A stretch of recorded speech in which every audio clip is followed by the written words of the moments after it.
One,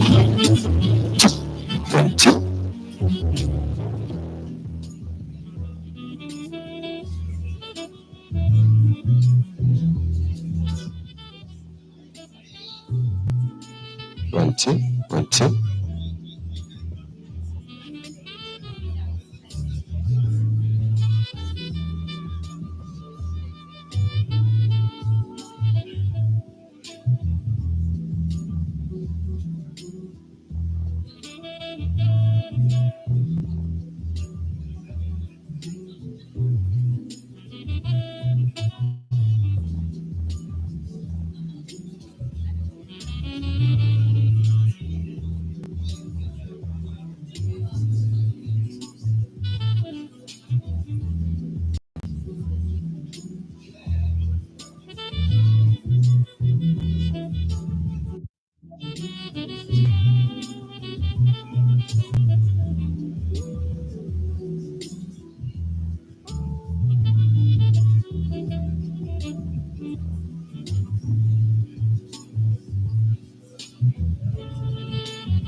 Thank you.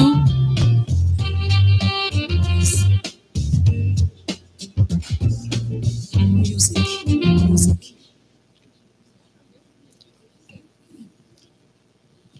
Thank you. Good morning. Good morning, Minister. Morning, Chairman and the Board, the GC and Eskom members, our power station managers, all the guests in the room, the media. Good morning. We'll start with the safety briefing. Mr. Makoba Emmanuel will help us set the briefing. Thank you, Makoba.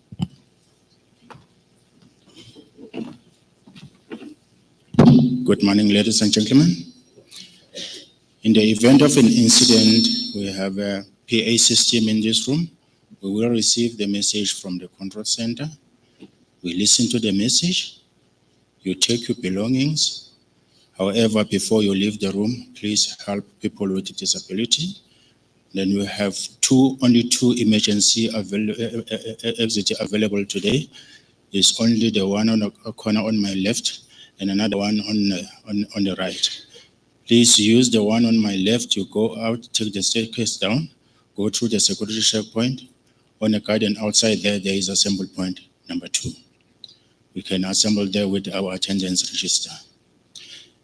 If that door is blocked, you can use the one on my right. Is a passage. At the end of the passage is a glass door. Go through the glass door, take the same staircase down to assembly point number 2. If the staircase is blocked, Then you go straight as you go into the building. By the retail stores, you take your right. Go through the security checkpoint there. Then in front of you, you'll see the car park. Next to the car park, there is assembly point number 1. We can also use that assembly point during the emergency. Should you need to report anything in this room, any safety hazards, from your cell phone, you dial 011-800-6666 or 011-800-441.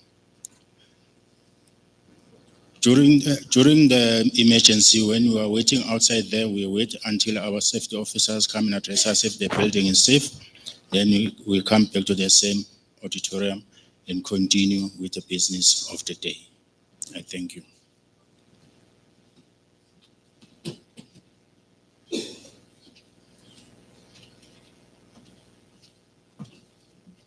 Thank you, Emmanuel. Safety is core for our business. It is core for Eskom values as well.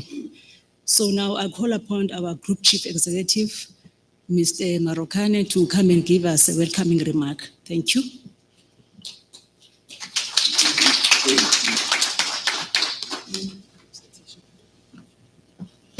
Colleagues, good morning. Members of the media, good morning.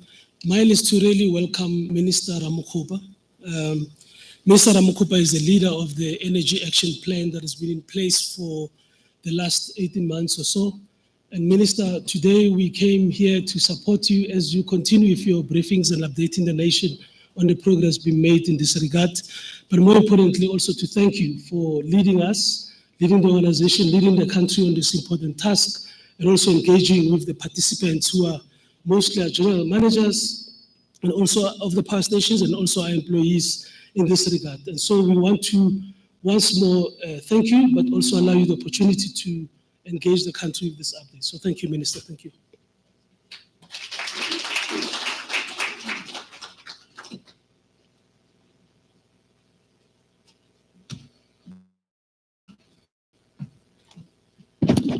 Greetings, everyone, and thank you very much to the GCE of Eskom, Mr. Dan Morokane, for your warm words of welcome to all of us. Indeed, welcome to all the members of the media and everyone who is here today at Megawatt Park. For the Minister in the Presidency who's responsible for electricity, Dr. Hossein Ramokgopa's regular Energy Action Plan media briefing, where he continues to update and inform our communities and citizens in general, particularly through the media, on developments, insights, as well as updates on the implementation of the Energy Action Plan. In front of us, we have the Minister, and next to him, he is joined by Mr. Bheki Nxumalo, or rather the head of generation. Next to him is Mr. Monde Bala from Eskom's.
President Ramaphosa in July of 2022. And of course, it received an additional impetus with the appointment of the current board led by Dr. Mteto, I think in the last part of 2022, around October, during that period. And this board has been doing everything possible to ensure that those elements of the energy action plan that are within Eskom's domain, they get to be executed with some degree of diligence and precision. And what we are seeing now as an exceptionally improved energy situation in the country is as a result of the constellation of those efforts on the part of Eskom. And I'll say one or two things around those areas that are outside the domain of Eskom. But Eskom is doing its part to ensure that we are able to address the energy deficit in the country. So we are here just to express our appreciation. So this briefing, firstly, is extraordinary in that nature, is that it's a different setting. The second one is that we are joined by the leadership of Eskom in its totality. So starting with the chair of the board, Dr. Mteto, and Dr. Van Eck, who is also a member of the Eskom board, of course representing the entire board of Eskom. They are part of this briefing. It's significant in that it's just an illustration that it's a all of government effort to ensure that we want to resolve this, the challenges that are facing the country, the resolution of what I refer to the single preeminent question that is facing post-apartheid South Africa, that of an energy deficit. And I really want to say on behalf of Cabinet and the people of South Africa, to you, Dr. Mteto, and the rest of just to say we are eternally grateful. First, for you having accepted the responsibility to lead and contribute to this, the resolution of the energy crisis. We know that a lot of you put your credentials, which are impeccable, exceptional track record as professionals, business people, people in academia, to come and lend your hand in the resolution of the energy crisis. So I want to say today, just please convey it to the rest of the Eskom board. We are eternally grateful. As a cabinet, and I'm sure I'm speaking on behalf of course, the leader of cabinet, President Ramaphosa, and I dare say that the rest of the country in expressing our appreciation. Thank you very much for accepting the challenge, and we are seeing the kind of progress that we are registering. And to the Eskom management team, again, keep at it. I think you are doing very well. We are not yet there.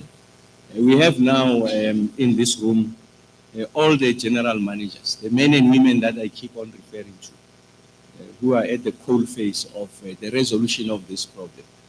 The ones that are transfixed on the resolution of this problem at the station level, they are all here. And I want to say that the country is grateful. We are not yet out of the woods, but we can see the trend line as I speak. And we know that we are going to have momentary setbacks. It's in the nature of this, but we must be fixed on the bouncing ball. And that bouncing ball is returning those units on time, as we have made the promise to the country. And where there are periods of failure, I think you mustn't be despondent. As a consummate professionals, we have done very well to take us to where we are. We are still looking for additional improved performance on your side. So again, on behalf of Cabinet, I want to say thank you very much on behalf of the country. And of course, someone who's at the apex of that team, Mr. Marokani, Dan Marokani, for having accepted the responsibility to serve and steer the ship through turbulent waters. We want to thank you for having accepted that. And Mr. Caleb Kasim, the previous acting CEO, we had, when the board asked who can be able to steer the ship in the interim period, as they were doing a professional search for someone who will occupy this position substantively. Mr. Kasim, who's a substantive position in the group CFO of Eskom, accepted that responsibility. And is chiefly responsible for pulling the team together and making sure that we get to where we are at and handing over the baton to Mr. Marokani. So thank you very much, Caleb, for the exceptional work that you have done.